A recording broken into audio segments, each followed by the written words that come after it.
2024 жылы Қазатомөнеркәсіп уран өндіру бойынша әлемдік көшбасшы мәртебесін растады. Өндіріс көлемі 23 мың тоннадан, ал сату көлемі 16,5 мың тоннадан асты. Табыс рекордтық 1,8 триллион теңгеге жетті. Бұл 2023 жылмен салыстырғанда 26%-ға жоғары. Бір жолға кірістерді есептегенде, таза пайда 577 миллиард теңге шамасында болып, 2023 жылғы деңгейден 38%-ға артты. Атом холдингінің мемлекеттік бюджетке төлеген салық аударымдары 720 миллиард теңгеден асты. Бұл 2023 жылмен салыстырғанда 58%-ға көп.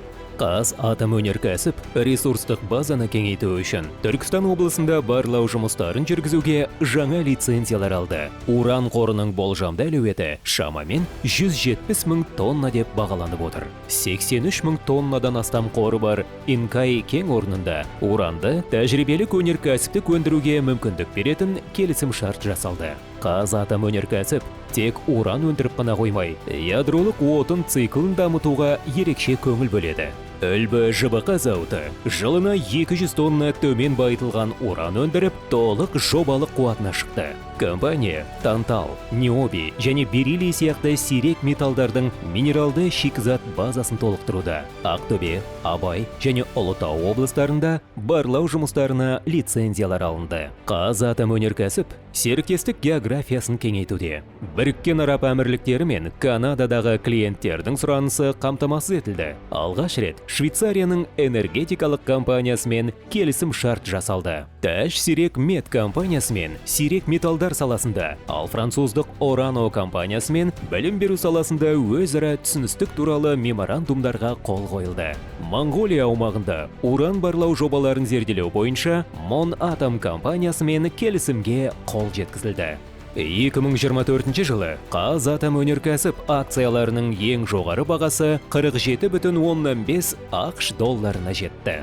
Компанияның қосымша экономикалық құны 100 миллиард теңгеден асты. Еңбек, өрт және өндірістік қауіпсіздік бағдарламаларына шамамен 13 миллиард теңге бөлінді. Экологиялық жобаларға 1 миллиард теңгеден астам қаражат бағытталды. Қызмет ететін өңірлерде 6,5 миллионнан астам ағаш отырғызылды. Әлеуметтік бастамаларға 3,7 миллиард теңгеден астам қаражат бөлінді. Жер қойнауын пайдалану келісім шарттары аясында өңірлердің әлеуметтік экономикалық дамуына қосымша 4 миллиард теңге бағытталды. Әлеуметтік тұрақтылық индексі 83%-ды құрады. Компания ғылыми зерттеу қызметін дамытып келеді. Ғылыми жобаларды енгізудің экономикалық тиімділігі 2024 жылы шамамен 1,7 миллиард теңгеге жетті. Қазатомөнеркәсіп Қазақстанның жаһандық атом саласындағы позициясын нығайтып, ел экономикасы мен дүние жүзіндегі энергетикалық қауіпсіздікке үлес қосып келеді. Қазатомөнеркәсіп болашақтың энергиясы.